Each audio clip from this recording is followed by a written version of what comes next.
So the next question comes in from Samuel Dare on Instagram, and his question is, for those having issues with back squatting, what are your favorite exercises to build the quads for strength and muscle? So my first question here is, what are you having issues with on the back squat? Is it a mobility issue through the ankles where you can't get down into that deep position without your lower back rounding out? If that's the case, then you might simply elevate your heels so that you can take your lack of ankle mobility out of the equation. The second question is it a hip issue? Do you have tightness in the hips? Do you spend a lot of time sitting throughout the day and your hip flexors are tight and overactive? If that's the case, then you're going to need to do some soft tissue work. And I go through a heap of skills and drills on addressing that in my video on my YouTube channel, which is called Addressing or Simple Drills to Address Lower Cross Syndrome. So I recommend heading over there and having a look at that. My YouTube channel is at Performance Functional Training. If that's the case, then you'll need to do some lengthening work where you do some soft tissue work, switch off the hip flexors, and then do some activation work to switch on the hip extensors. Is it a mobility issue in the thoracic spine, which doesn't allow you to get into a good position to create tension through the upper body? So yes, the squat is a lower body movement, but if you're lacking stability and mobility in the upper body, then that can affect your ability to get into a good deep squat position. So I've got another video on my YouTube channel called Simple Drills to Address Upper Cross Syndrome, and this is fairly common in Western society these days. Everything we do is in front of us. So we are very anteriorly dominant, meaning everything that we do is in front of us, and all of those muscles in the front of the body, the flexors of the body, become short and tight and overactive. So you can use those drills to address your mobility for the upper body as well. And the other thing is it a shoulder mobility issue? Is it a wrist mobility issue? So there could be many things going on with the back squat here. It could be mobility issues.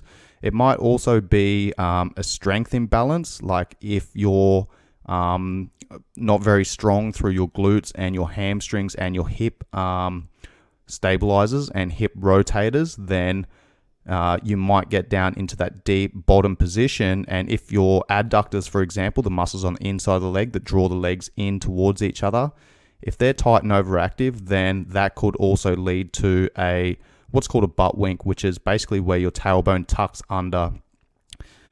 If you have had any lower body injuries, then you might have to address your recruitment patterns. So I gave the example before about my old rugby injury on my left ankle. When you have an injury, your body still needs to move.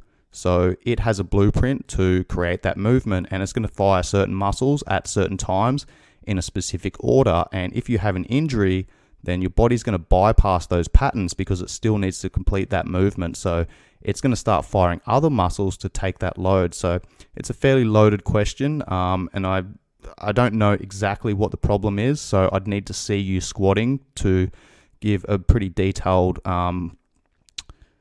fix to address the problems.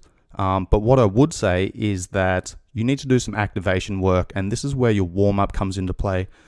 One of my recent episodes was on RAMP, which is raise, activate, mobilize, and potentiate, and this is basically what you should be doing throughout your warm-up. This is the protocol that I use to prime the body for the training session that you've got coming up. So address those areas of tension, get everything activated correctly so then you can hit a good back squat position. Now, to add to that, I will give example exercises, but what I also want to say is that frequency is a great tool that is often underutilized.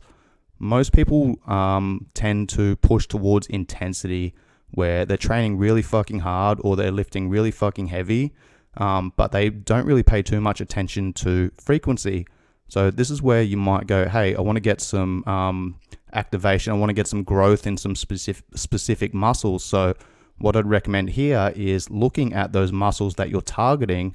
And in my warm-up, in my ramp protocol for the training session, this is where I'm going to add in some frequency builders and add some extra volume. If I want to target my quads, for example, during my warm-up before I go into my heavier based work, then I might do some activation work like sissy squats, or I might do some unilateral training like some single leg Bulgarian split squats or lunges or step ups or something like that.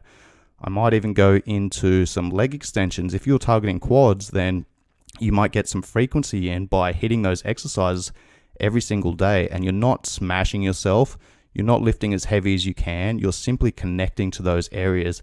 And that might be a problem that comes up with your back squat. Maybe you're not connected to specific areas. So this is where you can use some isometrics to really target those muscles where you're creating a mind-muscle connection, and you're really trying to focus on activating specific muscles. Now, I spoke earlier about integrating movements rather than isolating movements. Where I would isolate movements and isolate specific muscles is where I'm lacking some activation and some connection. So let me give you guys an example of what I mean by lack of connection. If everyone stands up and they drag their heel to their backside, they keep their knees together, use your hamstrings to drag your heel to your backside. Drag that heel as high as you can. Okay, that is your active range of movement. Now, if you grab hold of your ankle and you drag your heel up to your backside, that's your passive range of movement, okay?